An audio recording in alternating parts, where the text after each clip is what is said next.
Hello friends, कैसे हो आप सब और कैसे चल रही है आप लोगों की तैयारियां। तो आज हम लेके आए हैं नेक्स्ट कम्युनिकेशन का टॉपिक। जो हमारे नेक्स्ट जो यूनिट वाइज क्वेश्चन चल रहे हैं उसमें हम नेक्स्ट क्वेश्चन लेके आए हैं कम्युनिकेशन का। ठीक है, तो हमारी क्या क्या यूनिट हो चुकी हैं आप सभी को पता है, क्योंकि आप सभी मेरे को रेगुलर फॉलो कर रहे हो। और भगवान से मैं रिक्वेस्ट करूँगा कि आप सभी का JRF हो, दुआ करूँगा कि आप सभी का JRF हो, बहुत अच्छा स्कोर हो आप लोगों का। तो ठीक है, मेरे साथ जुड़े रहो, मैं आपके साथ, आप मेरे साथ। मैं अपना 100% दे रहा हूँ, आप अपना 100% दे रहे हो। चलो ठीक है, अब हम बात करते हैं। इसके अलावा हमें बहुत ही कॉन्फिडेंस रखना है खुद के ऊपर। जिनका कल पेपर है, कॉन्फिडेंस के साथ पेपर दे के आओ, 100% आपका सही होगा। बिल्कुल 100% श्योर आपका पेपर बहुत गजब होगा। ठीक है, तो सभी को जिनका कल पेपर है बेस्ट ऑफ लक मेरे प्यारे प्यारे दोस्तों, मेरे प्यारे प्यारे डॉक्टर साथियों। आप सभी को बहुत बहुत सारा बेस्ट ऑफ लक कि आपका पेपर कल बहुत ही शानदार हो, बहुत बड़ी स्माइल के साथ आओ। आप ऐसे ही चेहरा बिल्कुल खुशी के साथ रहे कि यार क्या गजब पेपर है। ऐसे ऐसे शब्द निकले, यार क्या गजब पेपर है। मतलब उस रात खुशी की वजह से नींद नहीं आई आपको, इतना गजब पेपर हो।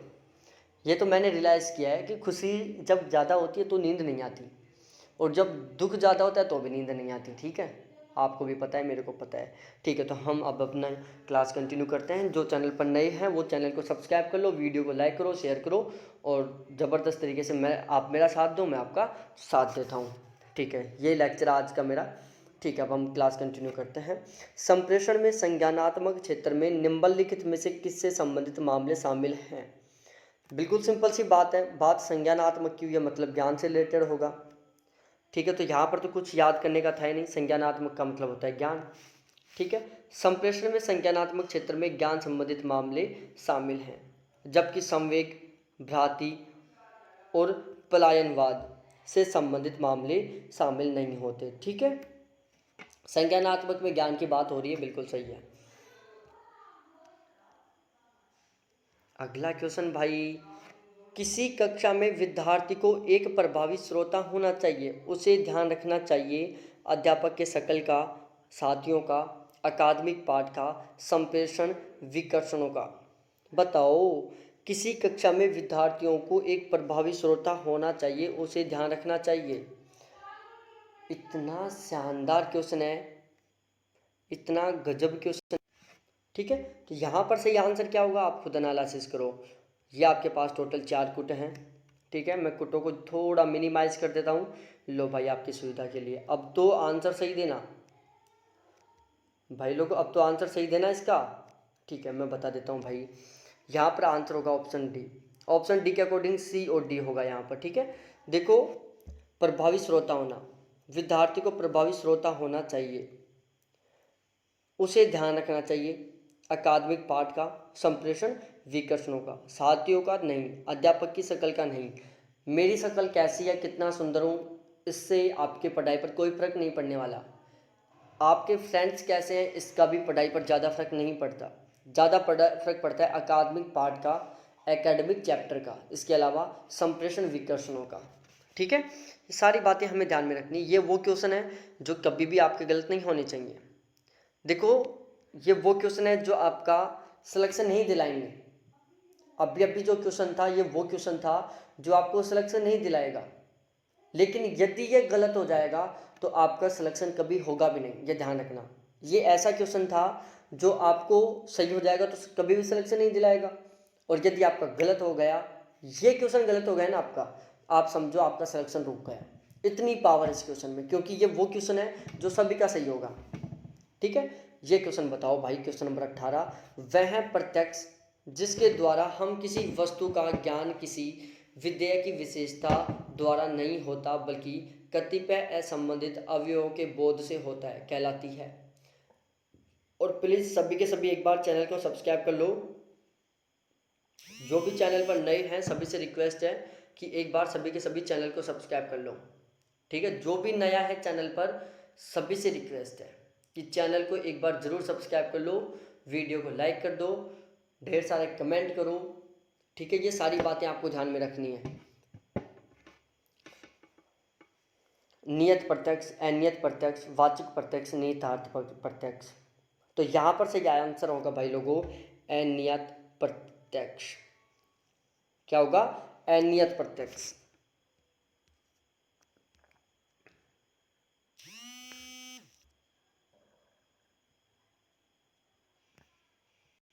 अगला क्वेश्चन है हमारा,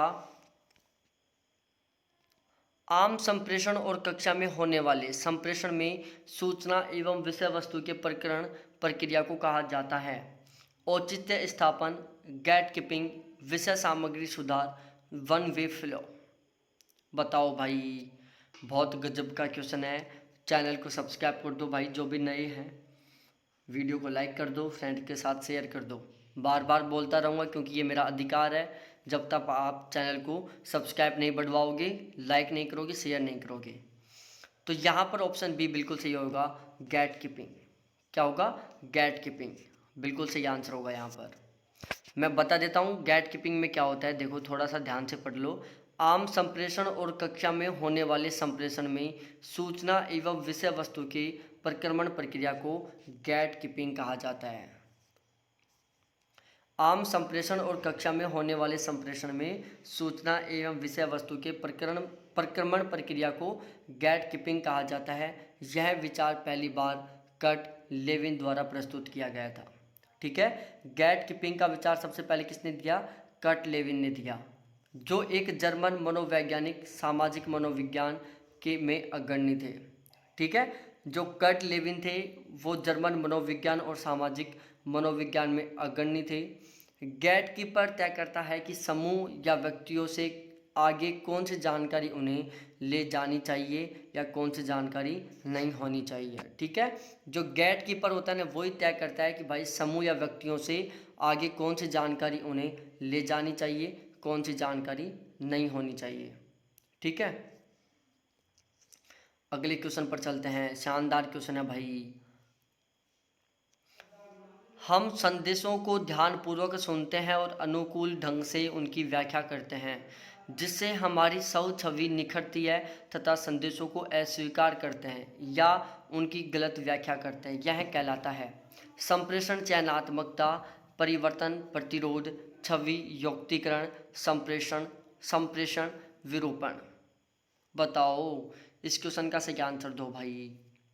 क्वेश्चन नंबर 16 का सही आंसर दो मेरे प्यारे दोस्तों। यहाँ पर सही आंसर होगा संप्रेषण चयनात्मकता। क्या होगा, संप्रेषण चयनात्मकता। देखो, हम संदेशों को ध्यानपूर्वक सुनते हैं, अनुकूल ढंग से उनकी व्याख्या करते हैं, जिससे हमारी सौ छवि निखरती है, संदेशों को अस्वीकार करते हैं, उनकी गलत व्याख्या करते हैं, तो यह संप्रेषण चयनात्मकता कहलाती है। संप्रेषण चयनात्मकता के अंतर्गत संदेश प्राप्त करता बिना पूरा संदेश सुने उसके किसी भाग के आधार पर संदेश की व्याख्या कर देता है, जिससे संप्रेषण का सही अर्थ नहीं निकल पाता। ठीक है, ये बात आपको ध्यान में रखनी है। ठीक है, बहुत गजब की बात है। आप इसको केवल यहाँ तक पढ़ लो, यहाँ तक का भाग जिसका आपको स्क्रीनशॉट लेना है। ठीक है, ठीक है जी, आगे चलते हैं।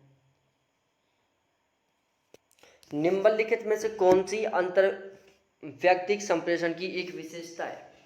बताओ भाई, अंतर व्यक्तिक संप्रेषण की कौन सी एक विशेषता है। यह केंद्रित और अकेंद्रित दोनों है, यह प्रतिभाग परक नहीं है, यह दार्शनिक है, यह लाक्षणिक है। आंसर दो भाई, आंसर दो।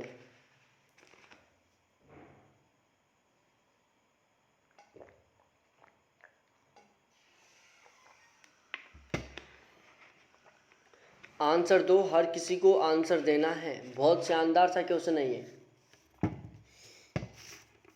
देखो यहाँ पर सही आंसर क्या होगा। देखो, यह केंद्रित और अकेंद्रित दोनों होता है। ठीक है, अब हम बताते हैं आगे कैसे क्या है भाई। यहाँ पर देखो, अंतर्व्यक्तिक का मानव के सर्वांगीण विकास तथा प्रभावशाली जीवन प्रत्याशा हेतु अत्यधिक महत्व है। अंतर्व्यक्तिक का मानव के सर्वांगीण विकास तथा प्रभावशाली जीवन प्रत्याशा हेतु अत्यधिक महत्व है।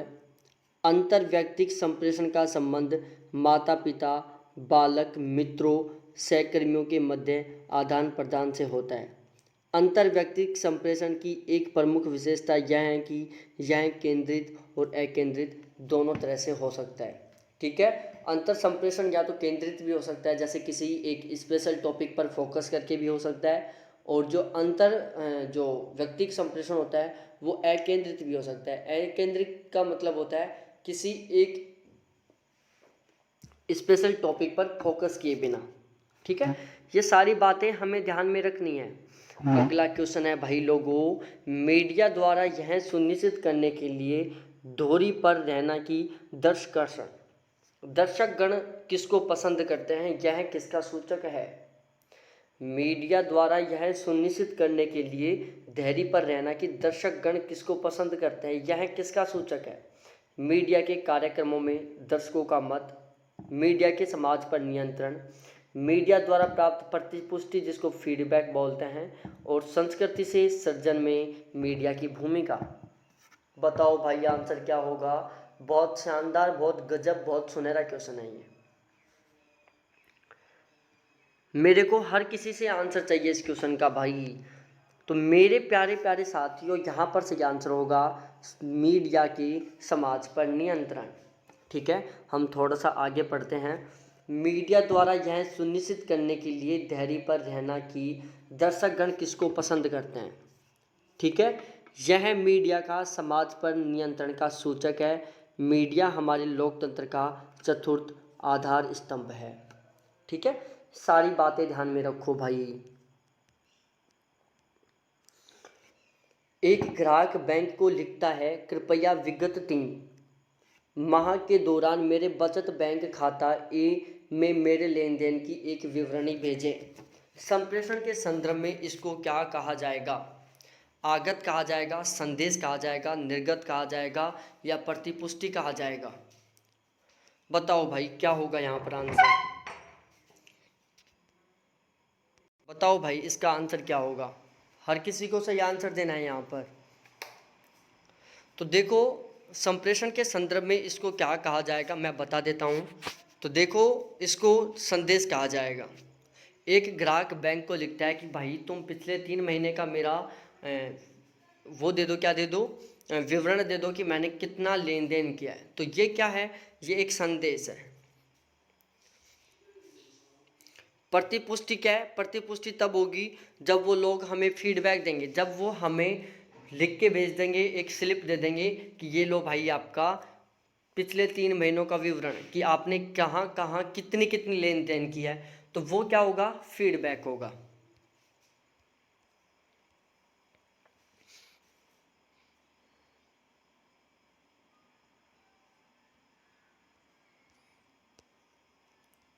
भाई बहुत गजब का क्वेश्चन है, मज़ा आ रहा है क्वेश्चन को देखते।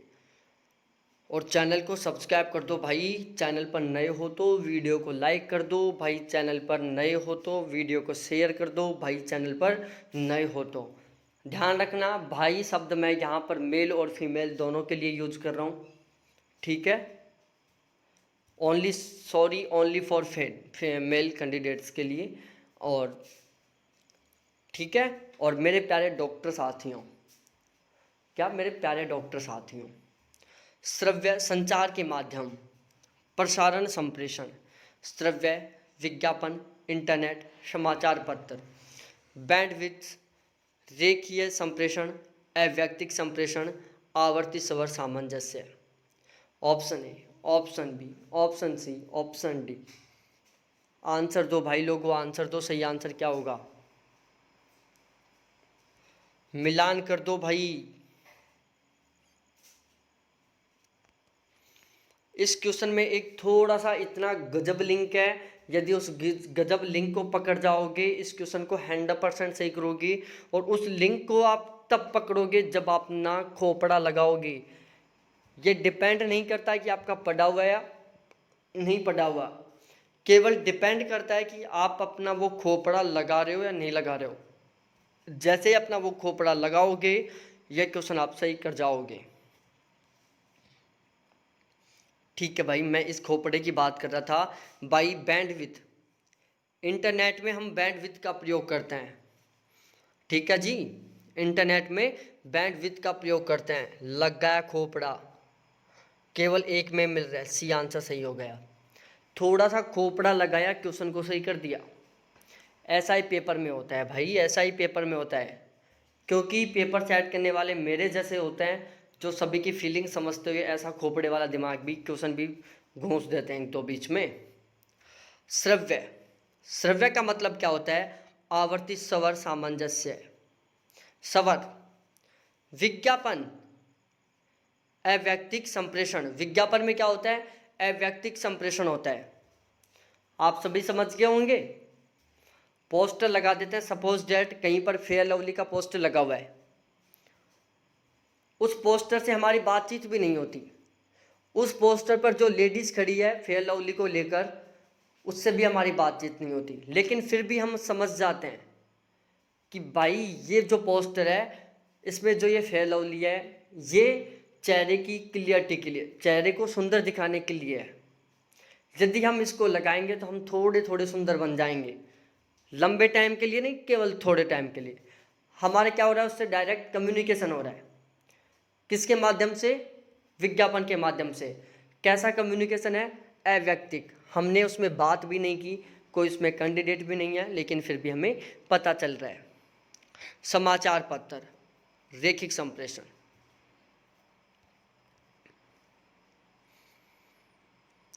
संप्रेषण के संदर्भ में सामान्य अनुक्रम है। भाषा, संप्रेषण, समाज, सभ्यता।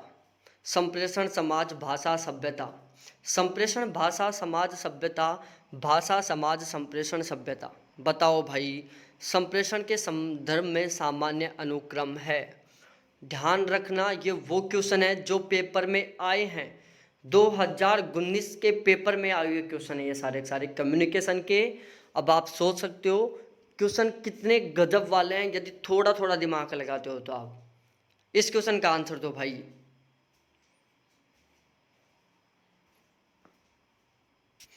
भाई लोगों, यहां पर क्या होगा? संप्रेषण का अर्थ परस्पर सूचनाओं एवं विचारों का आदान प्रदान करना है। बात बिल्कुल सही है। संप्रेषण के संदर्भ में सामान्य अनुक्रम। संप्रेषण में क्या होता है? भाषा होती है, समाज होता है और सभ्यता। संप्रेषण, भाषा, समाज और सभ्यता। वीडियो को लाइक कर दो, नए हो तो चैनल को सब्सक्राइब कर दो, अपने फ्रेंड्स के साथ शेयर कर दो। चैनल को सब्सक्राइब करो, वीडियो को लाइक करो, नए हो तो अपने फ्रेंड्स के साथ चैनल को शेयर कर दो, क्योंकि जो पुराने हैं वो शेयर करते रहते हैं। प्लीज़ चैनल को शेयर करो, सब्सक्राइब करो, वीडियो को लाइक करो। ये सारा काम आपका बनता है। उसके बाद हम आगे चलते हैं अगले क्वेश्चन पर। जन संचार माध्यमों में प्रत्येक व्यक्ति के लिए पूर्व निर्धारित प्रकार्य नहीं होते और व्यक्ति अपनी पसंद के अनुसार उनका उपयोग करते हैं। यह किस तथ्य का सूचक है?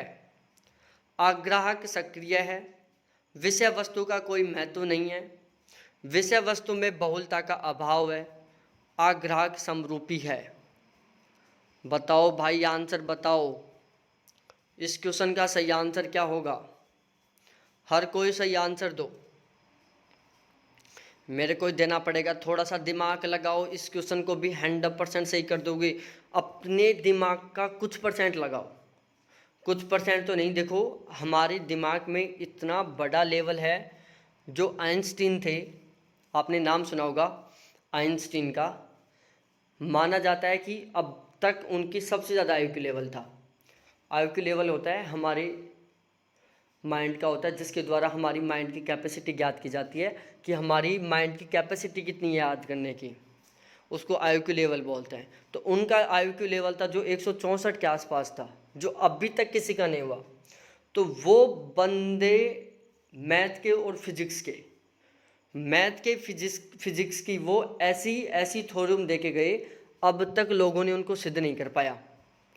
आइंस्टीन महोदय ने ऐसी थ्योरम दे दी मैथ की और फिजिक्स की, जिसको लोगों ने अभी तक क्या नहीं कर पाया, उनको प्रूफ नहीं कर पाया। ठीक है, तो ये थी कुछ बातें। आइंस्टीन के बारे में। तो मैं आइंस्टीन के बारे में मैं तो ये बात बता रहा था, जब उनको सबसे टैलेंटेड व्यक्ति माना जा रहा है, उनकी IQ लेवल 164 है, लेकिन फिर भी वो अपने दिमाग का मात्र 3% भाग यूज करते थे। वो अपने दिमाग का मात्र 3% भाग यूज करते थे। ठीक है, तो ये थी बात। तो यहाँ पर इस क्वेश्चन का आंसर दो सभी के सभी, हर कोई आंसर दे दो भाई। तो ठीक है, मैं बताता हूँ भाई लोगों, यहाँ पर सही आंसर है आग्राहक सक्रिय, आग्राहक सक्रिय।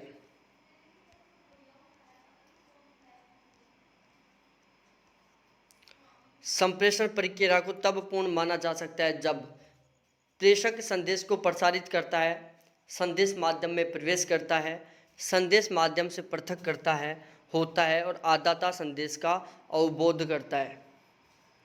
बताओ भाई, सही आंसर बताओ। बिल्कुल सिंपल सा क्वेश्चन है, सिंपल सा आंसर होगा। संप्रेषण प्रक्रिया को पूर्ण कब माना जाएगा? आदाता संदेश को अवबोध करता है। अवबोध का मतलब होता है समझना, कि जब प्राप्त करता है वो संदेश को समझता है। ठीक है, आपने मेरे पास कोई मैसेज भेजा कि सर ये मैसेज है, मैं उस मैसेज को समझूंगा ही नहीं कि आप क्या कहना चाहते हो, तो मैं क्या करूँगा, दोबारा से क्वेश्चन पूछूंगा आपसे कि आप दोबारा से पूछो, सही ढंग से पूछो, आप क्या पूछना चाह रहे हो। मतलब जो कम्युनिकेशन था वो अनकम्प्लीट था, और यदि मैं समझ जाता तो समझो कम्युनिकेशन सही था।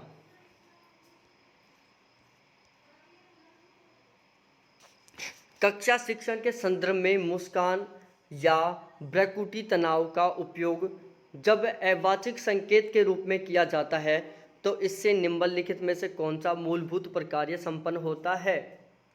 शाब्दिक संकेत कार्य का विरोधाभास, शाब्दिक संकेत कार्य का नियमन, प्रकार्य प्रतिस्थापन, प्रकार्य परिपूरक। बताओ, सही आंसर बताओ भाई लोगों, सही आंसर बताओ। देखो बिल्कुल सिंपल सा क्वेश्चन है, आंसर भी सिंपल सा ही रहेगा। कक्षा शिक्षण में 18 क्वेश्चन नहीं पढ़ूंगा मैं, खुद पढ़ लेना, स्क्रीनशॉट ले लेना इसका। प्रकार्य प्रतिस्थापन होगा।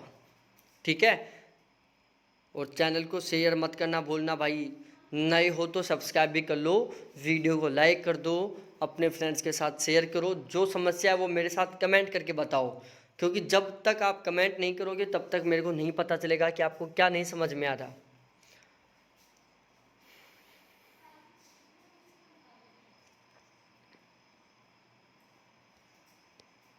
देखो इस क्वेश्चन को हम यहाँ से समझेंगे, नहीं समझ में आएगा, मैं डायरेक्ट आपको इसका आंसर की ओर लेके चलता हूँ। ठीक है, इस क्वेश्चन में मैं आपको डायरेक्ट आंसर की ओर लेके चल रहा हूँ। गैर श्रोता अपेक्षित जानकारी के अलावा अन्य जानकारी में लिप्त होता है। गैर श्रोता क्या होता है? अपेक्षित जानकारी के अलावा अन्य जानकारी में लिप्त होता है। सीमांत श्रोता संप्रेषित सूचना के प्रति यदा कदा ही ध्यान देता है। मूल्यांकन श्रोता संप्रेषण के संदर्भ में अर्थ गर्भिता का प्रसंस्करण किए बिना ही जानकारी प्राप्त करता है। सक्रिय श्रोता निहितार्थ को समझने की दृष्टि से सूचना को प्रासंगिकता को परखता है। निहितार्थ को समझने की दृष्टि से सूचना को प्रासंगिकता को परखता है। इसका आप स्क्रीनशॉट ले लो, काम की चीज़ है, काम की बात है, इसलिए बोल रहा हूँ कि आप इसका स्क्रीनशॉट ले लो।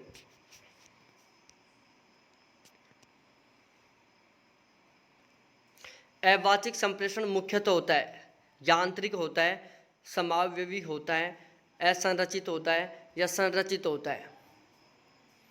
अवाचिक संप्रेषण मुख्यतः होता है। गजब का क्वेश्चन भाई। देखो अवाचिक संप्रेषण मुख्यतः असंरचित होता है। अवाचिक संप्रेषण मुख्यतः असंरचित होता है। वाचिक संप्रेषण और अवाचिक संप्रेषण, ठीक है। वाचिक संप्रेषण मुख्यतः असंरचित होता है, ये बात ध्यान रखना। संप्रेषण दो प्रकार का होता है, एक वाचिक संप्रेषण होता है, एक अवाचिक संप्रेषण होता है। वाचिक संप्रेषण इसको हम वर्बल कम्युनिकेशन बोलते हैं, अवाचिक संप्रेषण इसको हम नॉन वर्बल कम्युनिकेशन बोलते हैं। वाचिक में क्या होता है? शब्दों का प्रयोग किया जाता है, जैसे मैं यहाँ पर शब्दों का प्रयोग कर रहा हूँ, आपको बोल बोल के सुना रहा हूँ। और क्या हाल है आपकी? आपने दिया सर सही है। और कैसे चल रही है लाइफ? आपने बोला सर मस्त चल रही है। कैसे चल रही है आपकी पढ़ाई? आपने बोला सर मस्त चल रही है। और बताओ आप कैसे हो? मैंने बताया बिल्कुल मस्त हूँ भाई मैं भी। ये क्या था? हमारा वाचिक था, हमने बोल बोल के बात की, उसमें हमने शब्दों का प्रयोग किया। दूसरी साइड मैं यदि लिख के भेजूँ हेलो कैसे हो, व्हाट्सएप पर मैंने लिखा हेलो कैसे हो, आपने लिखा सर मस्त हैं, आप बताओ कैसे हैं, मैंने बोलता मैं भी मस्त हूँ। ये हमारा कैसा है? वाचिक संप्रेषण है, क्योंकि इसमें हम शब्दों का प्रयोग कर रहे हैं। अवाचिक संप्रेषण भाई उसमें हम शब्दों का प्रयोग नहीं करते। मैं इशारों से समझाऊं, हम थोड़ी थोड़ी साइकोलॉजी हो। पहले हम क्या मानते थे? हम क्या सभी मानते थे, जैसे लड़की कोई स्माइल दे गई, जा रही थी जैसे ऐसे रोड के ऊपर से जा रहे थे, अचानक किसी लड़की ने, जैसे रोड पर जा रहे थे, सामने से कोई लड़की आ रही है, अचानक लड़की ने स्माइल दिया और पीछे मुड़कर देखी, हम समझ जाते हैं कि सिस्टम बैठ सकता है, कि सिस्टम बैठ सकता है, क्योंकि लड़की ने स्माइल दे दिया, वापस भी देख रही है पीछे मुड़कर। दिल में एक दीपक जल उठता है कि बेटा कुछ हो सकता है यहाँ पर। सारी भावनाओं को समझ गए हम लोग। उस लड़की ने भी बता दिया कि आप मेरे को अच्छे लगे हो, आप ठीक है। और हम भी समझ गए, हमने एक भी शब्दों का प्रयोग नहीं किया, ना तो उसने कुछ बोला ना मैंने कुछ बोला, बस उसने स्माइल दिया, एक बार पीछे मुड़ के देखी, हमने स्माइल दिया, उसके पीछे मुड़ते हुए देखा, बस। ये है अवाचिक संप्रेषण। भावनाओं को समझ गए हम लोग, समझ गए ना अब तो? इससे अच्छा उदाहरण भी कोई नहीं दे सकता भाई लोगों।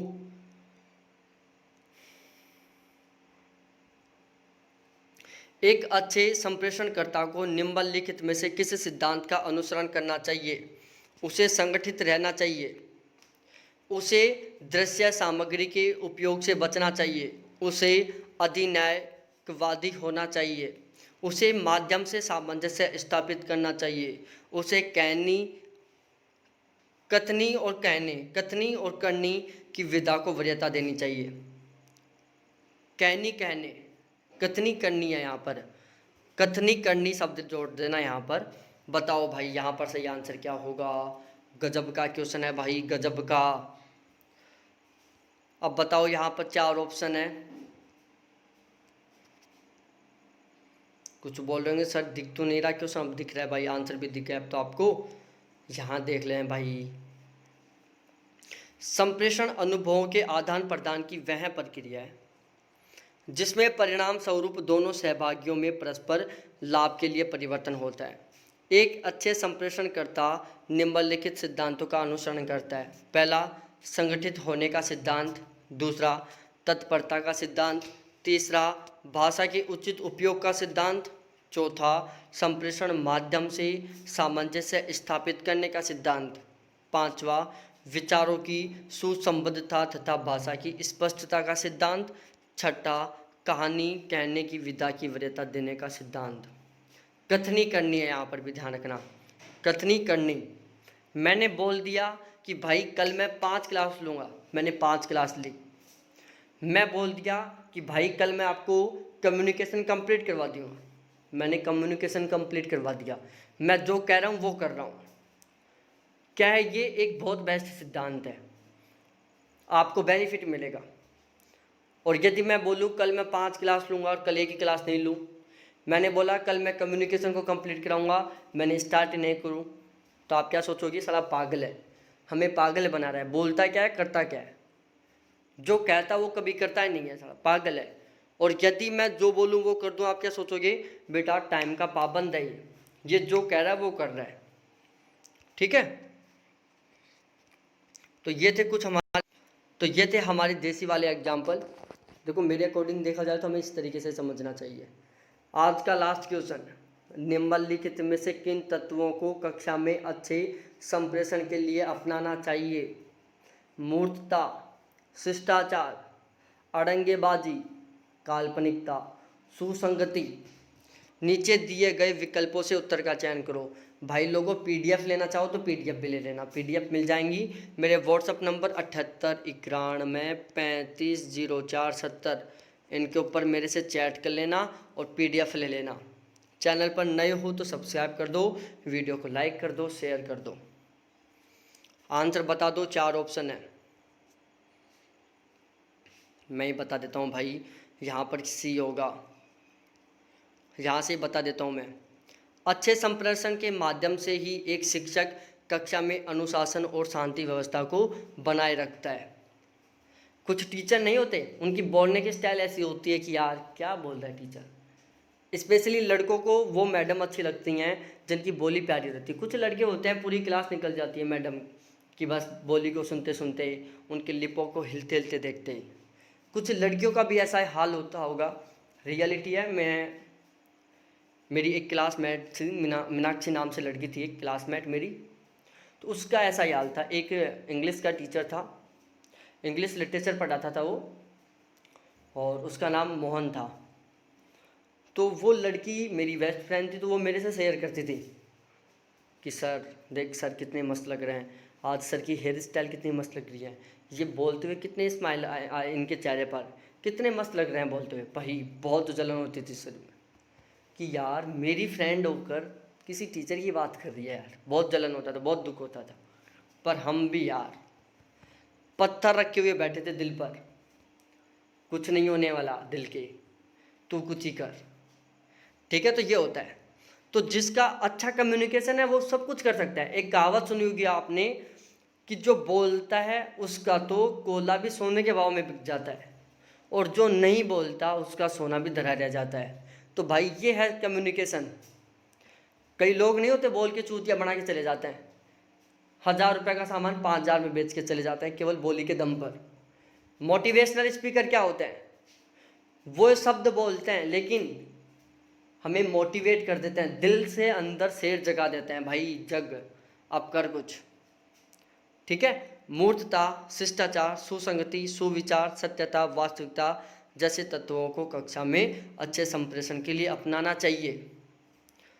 मूर्तता, शिष्टाचार, सुसंगति, सुविचार, सत्यता और वास्तविकता जैसे तत्वों को कक्षा में अच्छे संप्रेषण के लिए अपनाना चाहिए।